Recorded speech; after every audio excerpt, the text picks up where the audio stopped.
Welcome to the Omada podcast. I'm Greg Kirkham here with Russell Faucette, one of the owners of Omada Real Estate. Welcome to the podcast, my Thanks friend. for having me. Hey, so tell us a little bit about yourself. Where did you get your start? So I actually born in Colorado, and so lived in Colorado for 12 years, moved up to Idaho, then relocated to Wisconsin. That's where I graduated. My family, my senior year, actually moved to Utah. And at that point, I was not willing to move. So I lived by myself my senior year of high school. Fun life lessons from that. And then, after that, moved out to Utah, ended up going on an LDS mission to Spain, came back, went to Brigham Young University, and ended up liking Utah County, and I've stayed in Utah County. We had a year in Sugar House where I was like, nope, going back to Utah County. And so that's kind of just the quick background, right? But I did go to Brigham Young University, got a business degree in management. And what that actually means is I couldn't pick one thing. So I wanted to do entrepreneurship. I wanted to do accounting. I wanted to, funny thing, I actually started in psychology. Oh yeah. And that's right. I took one class and I wanted to be a psychiatrist. I say it's because I got back off my mission. I'm like, this is my life. I am going to help people. And I still am doing that, but in a different way. But in my class, they said, okay, you're going to go to 4 years of undergrad. Yeah. Then you're going to go to med school. And then like another 3 years to be able to prescribe medicine. And I could be wrong on my numbers, but I was like, no, like this is literally the first week of college, walked out, changed my major to business. And then, like I said, I couldn't really pick one, but the cool thing about the business management degree that I got, I was able to pick my business classes. And so whatever I wanted to take, as long as I had done the prerequisite, I could take the class. And so at that point, I did decide to go into real estate and started taking, psychology classes, real estate classes, accounting classes. So I just got to pick. Yeah. And so when I was getting my real estate license to be a real estate agent, I actually was in a class at the BYU Law School. So wow. Okay. It was like, okay, BYU law versus, real estate, getting your license. So I would say getting my license was actually fairly easy. I was going to say, wow. Okay. So you found out that you wanted to be in real estate pretty early then. I did. You knew that. What drove you to that? Was it just love for real estate or? So kind of two things with it. The first one is I actually love the product of real estate. So I like to go look at homes. Date night for me is very common to go to a model home with my wife. Oh, I was like, let's just go look at the model home. We'll stop by open houses. We go to the parade of homes. Like I just love actually the real estate product. But growing up, full transparency, the guy that had the biggest house built homes. Yeah. So it was like, if I want a big home or I want something nice, like let's go into real estate. And so I knew fairly early on that I wanted to get into real estate. Yeah. I just didn't know in what area that I would end up going down. Yeah. And it sounds like you had that influence really early on. And so you were able to take that influence and be able to kind of run with it. Yeah. And I wouldn't say it was so much influence. It was more I had the dream.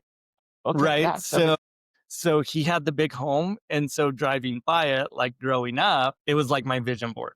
I didn't know. Yeah. I didn't get any experience. I didn't do anything with the person. I couldn't tell you his name. He just had a cool house. Yeah. I like how you relate that. How it's close to a vision board. How it was just this constant reminder of, this is what they do. Right. They build the homes. Money's in the homes, right? Yeah. But then also, I know you have a lot of opinions in great ways, right? I love these opinions about, it being the biggest purchase that person is ever going to make for a lot of people, right? Right. And then also taking care of the clientele and making sure that you're actually serving the agents as well in the process. Yeah. And I think a lot of that has come from experience, kind of my journey, even going back to like on the real estate agent side, going back to my first home and how I got into that. Right. And so, while I was at BYU, I was actually selling medical equipment and I was doing very well. And so it was like, okay, what do I do? Right. Like I was very good at spending a lot of money on other people's future wives. And so like, it was all about like, let me do the funnest, biggest dates and things like that. But I realized I was blowing through money. Like, Yeah. I mean, just lighting it on fire. And so I started going, probably a similar story. I started going to seminars of Yeah. like, let me go figure out like how to make money. And I was drawn to real estate. And so Mhm. I actually, paid a small chunk of change for an educational program and ended up getting student loans I paid a lot Oh, of money wow. for this program. So you full on financed it and Yeah, everything. Like, you and the were in. justification for me, even though I was sophomore, junior in college, Yeah. my justification is I'm not going to go to grad school, so I'm Mm. going to go pay grad school money for this education. A different kind Yeah, of grad school. I could have gotten the education a lot cheaper for sure, but that was the moment I was in. And so for me, though, I went to this seminar and it was like, oh, buying a home is easy. Yeah. Go to a seminar within a week. I went and wrote my own contract. Oh, Um, wow.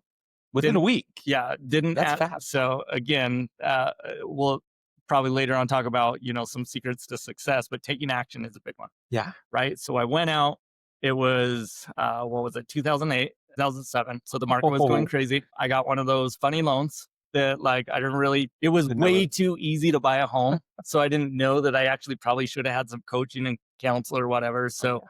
got an interest only loan, stated income loan, like just went and got approved Oh, quickly, used the listing agent on it, probably overpaid, interest only. And then we kind of know what happened right to the market. but yeah, it I went was crazy. quickly upside down in the house. Oh, And so, going back to a little bit of my story. So what happened? I actually I did very well in medical equipment for my age. And I was like, okay, like let's do this real estate thing. So yeah.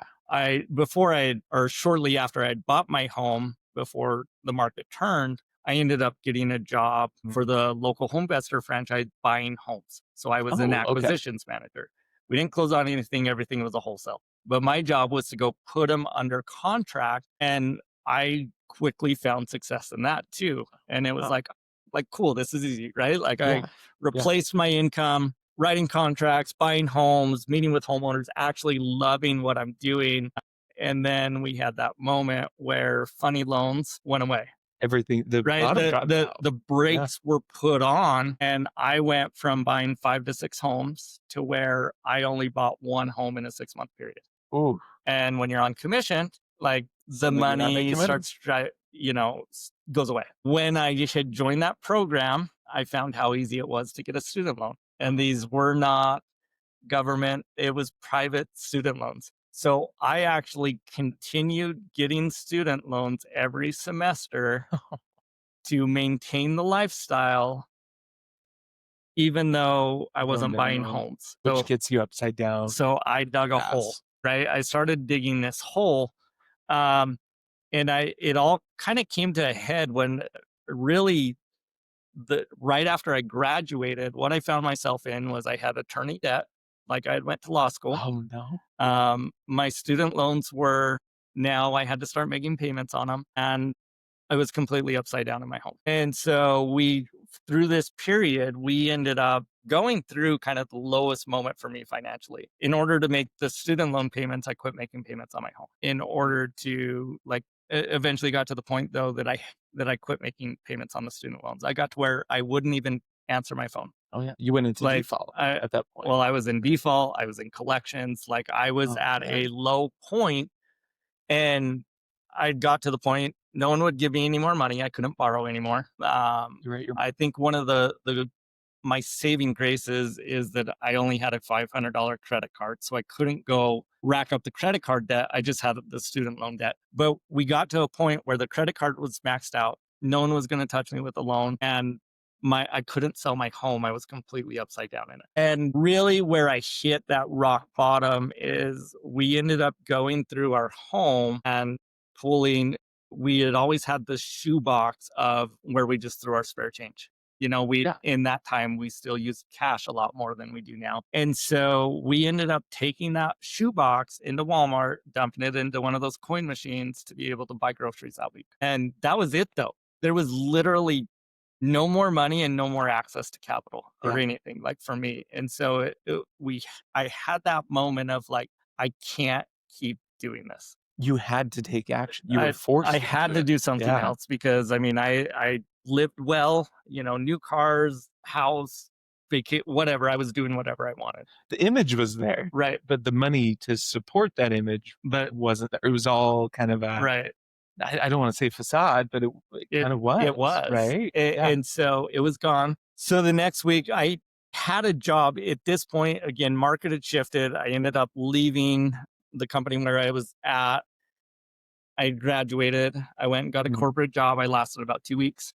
And I was like, nope, nope, That was it. can't do You were that. done. No more. And I ended up, funny thing is though, is I was obviously not the only one in the situation of being upside down. Yeah. Uh, so Millions of I people. had joined a company where I was actually negotiating short sales. So that's what I was doing during the day, but I was paid hourly and I was making a very small wage. I ended up going and getting another job because I was like, I have to make payments now, right? Like Yeah. We got to I dig ended up out. short selling my home. I went about 18 months without making a payment Oh, and then sold the home. And so now I have to pay rent, yeah. right? And I can't Yeah. default on rent or I'm on the streets. Yep. So now I'm paying the rent. So I'm like, okay, I have my day job. I went and got a job doing some finish work in the Oh, okay. after. So I would start at about 7 o'clock at night and I'd work till 1 in the morning. And Wow. I was Okay. caulking baseboards. That was my job. So like again, talk about some reflection moments. I was by myself. I was working for a builder. I would go into the home at night Wow. and I would just sit and I would spread the caulk, smooth it out, clean it up, whatever. That was my job. And that Yeah. gave me a lot of time to be like, this isn't going to work. But the thing Yeah. that I did is I did dig my way out.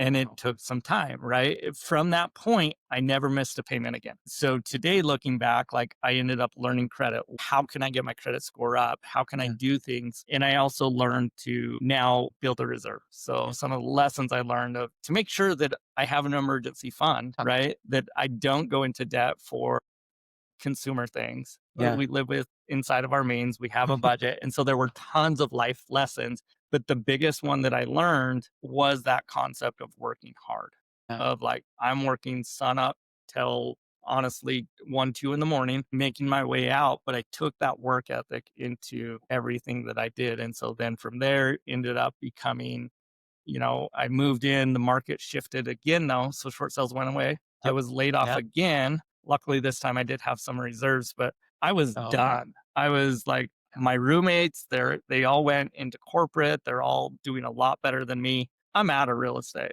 yeah. But that's when I actually ended up meeting with Joshua Stern. So Oh, Josh. Yeah. I was doing his short sales. And so when I told him like I'd gotten laid off, I was out of the industry. He's like, "What are you doing, dude? Like, Yeah. come Come over work for here. me." Because at that point I'd moved to a law firm, negotiated short sales, built out a short sale team. We were doing about 250 files at a time. Oh, wow. And Okay. so I had learned systems and organization to be able to operate that many short sales at a Yeah. time. And do it really efficiently too, Right. especially if you're doing 250 or however many short sales at a time. That's not easy. Like Right. that's a ton of work. Yeah. So I was actually negotiating for most of the top producing agents in the state, like so all the way down to St. George. A lot of the top producers were using me to actually facilitate their short sales. So they would go take the listing, Yeah. they would bring him to our law firm, and I would do the short sale. I would negotiate with the bank, get it done, wrap it up with a Yeah. pretty bow, and say, go take your commission, and I would get my little piece over here. At the end of the day, I ended up, talk with Josh, and he kind of painted a picture of opportunity for me. And He laid down the vision. he laid down the Really. vision. Yeah. Yeah. And so I actually started though as a transaction coordinator. Oh, wow. Really? So let me take one step back. When I got my license was um, June of 2009. When I was doing short sales, they came out and said you had to have a license to negotiate short sales. So You have to. Yeah. that's why I ended up getting my real estate license, worked through that. When Josh is the transaction coordinator. What Again, is a transaction coordinator for anybody who doesn't know? yeah, so I would process the paperwork. So again, coming from short sales, regular transaction, I mean, I could do lots of those.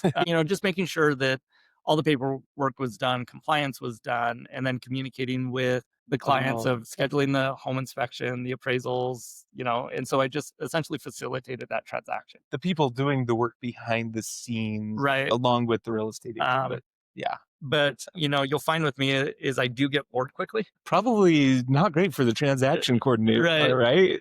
Um, 'Cause that's so, so I actually ended up going and hiring two people in the Philippines to work for me, and they were doing a lot of that. And I quickly started doing, honestly, without even being kind of promoted or given the position of getting into the operations because. Again, that was my business degree. Going back to medical equipment, I did sales, but I actually ran the company as well. mhm, And so, I started just seeing, and that was one of the things I was excited about the Stern team of they were doing so many deals and there was still an opportunity for the operations to be cleaned up a little yeah. bit. No, Stern team, I mean, that's a huge team. Yeah, I mean, even back then, it was right. absolutely huge. Yeah, so when I joined, we were the number one team in the state, number one in Keller Williams, and had been for quite a while. Yeah, And so, and a lot of it came from the systems and models that Josh had put in place. But I did find that as he was growing, our business up front was highly, highly dependent on his SOI and his database, oh, his 10 years of grinding and pounding the phone. yeah, 'cause Um, you worked really hard. but he had a goal to go seventh level. And what that means in the millionaire real estate agent is to be able to step out of production and still have your business ran. Yeah. Right. And so we had started getting these contracts with different referral sources and doing, different things that it wasn't so much dependent on Josh anymore. But to do that, now that's at least for me, if you're spending money, you need to be tracking what is your ROI, what's your conversion rate, what are all your things. And those Yeah. are those are strengths that I have. And so I quickly just kind of started doing that because Oh, the yeah. TC role I had kind of on autopilot. But I will say with all of that, I was still working the crazy hours. I was Yeah. coming in at 8, leaving at 8 to 10 o'clock at night. Like Oh, I was wow. still grinding because of the fear. I never wanted to go back to losing everything Y again. So you don't still had this like I got to stay on this hamster wheel. But I did that. I got joined the team. I was 11 years ago, and kind of what happened is in 2020. So prior to COVID, Josh had actually taken a year off and went and traveled. They went from Baja, Mexico, up to Alaska. sounds amazing. Amazing, right? But what I realized was I was still running someone else's company. Yeah, it And was someone that's else's. kinda where in my journey, COVID happened, but even during COVID, it was like, it's kinda time for me to take the next step. Yeah. Like, I've been the medical equipment company, I was number 2. At Homevestors, I was number 2. At the law firm, I was number 2. And at this point in my career, I was like, "It's time."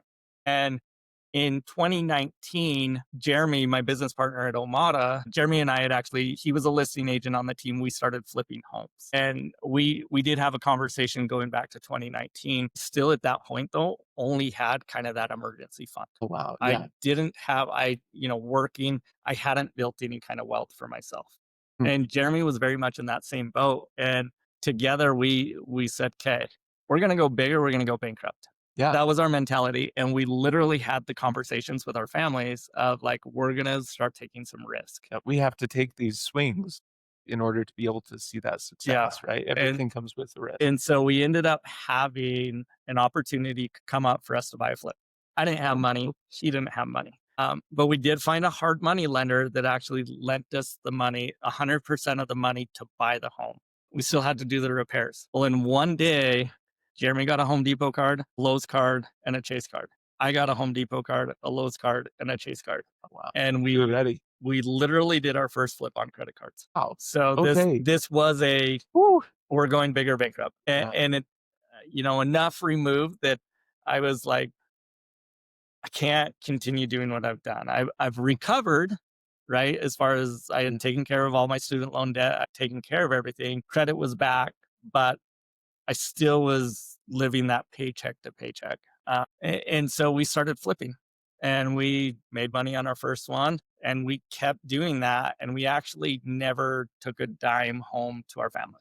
Oh, yeah, you So reinvested a lot of we it, kept right? rolling it to the point where we weren't doing the flips on credit cards. Then we got to the point where we're using less and less hard money. And then, again, now fast forward what we were talking about, 2021, really, as the conversation started happening in 2020, we had put enough money away in the bank that Jeremy and I could both live on our own income or on the reserves for a year. Nice. And so we were to the point where it's time to go do our own thing. We developed a Yeah. friendship. We started vacationing together and we're like, okay, it's time. And so we ended up talking with Josh. And through that conversation, we ended up deciding that our best route was actually to buy the company from Josh. And, it was a huge something that we're forever grateful that Josh was willing to Oh, yeah. kind of leave that legacy of being willing to sell you know, what he had built. I was a big part of it. Jeremy was our top listing agent.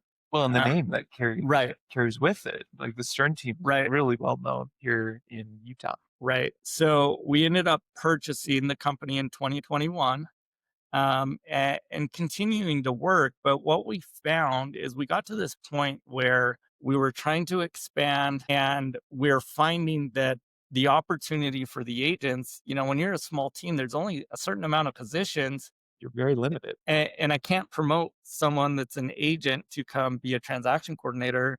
Like, as far as just income, I don't see any one job more important, but that's not going to be a step forward in career. And, we were training people and we'd get them to a certain point and then they would end up leaving the team. Yeah, because It's they like, okay, wanted to move on. thanks for the education. Yeah. Like, we're going to go over here now. And so we did get to that point of like, if we're going to continue to provide opportunity and keep it underneath our umbrella, we've got to grow. We've got to do something more. And so really the jump to Omada was to create a model that provided more opportunity so that we could help someone along their career path with not having to just be a stepping stone of like, let's make our vision bigger so that we can encompass the vision of everyone that comes into our world. Yeah, and I love that you actually, with Omada, you have an actual career path for a lot of these agents where they can become brokers. They can do their thing, right? Right. Tell us a little bit about that. Yeah. And so I'm sure I'll miss some points, but kind of the idea was that we want to be able to help someone go from a brand new agent all the way to a broker slash business owner of like, what are the natural steps? Well, when someone comes in, it's very like you go through real estate school. What is it? 90. I think it's 120 now. It was 90 when I did it. Yeah. It's the And additional education. you're learning the laws. It's very basic. There's a lot of different good companies out there, but they're not teaching you business. Like, as far as like accounting principles, they're not teaching you about taxes. They're not teaching you how to market yourself, how to brand, how to do all of these things Yeah. to build your business. And so also as a new agent, I think a lot of people go in and it's actually very, very affordable to get your license Oh, yeah. versus going and buying like a big franchise or something like that. So you get a lot of people that get into our industry, get their license, and now what? Like, and I don't know the percent, but there's a lot of agents that never even do a deal. It's like high. I think it's around 95% or something that it never even do a deal. They never do a deal or at Yeah. least never renew their license after 2 years. Yeah, maybe that's Right. maybe And that's what it so was, yeah. we looked kind of around like, okay, well, look at other positions, appraisers, electricians, plumbers, like a lot of companies in this independent contractor world actually have an apprentice program. Yeah, they do. And so that's, we wanted to build something that takes an agent like, okay, up front, we have a mentorship program. Yeah. So for your first 12 transactions, you'll actually be assigned a mentor that you can work with. And as a company, we also were like, okay, the brokerage piece, we're going to be low fee, low cap. So that when someone does a transaction as well of like, yay, I did my first transaction, percent has to go somewhere else. Right. And so right off the top. so we wanted to do that. And so as far as the company, but you still need education, right? And so what we have is in that mentorship program, 10% will go to your mentor.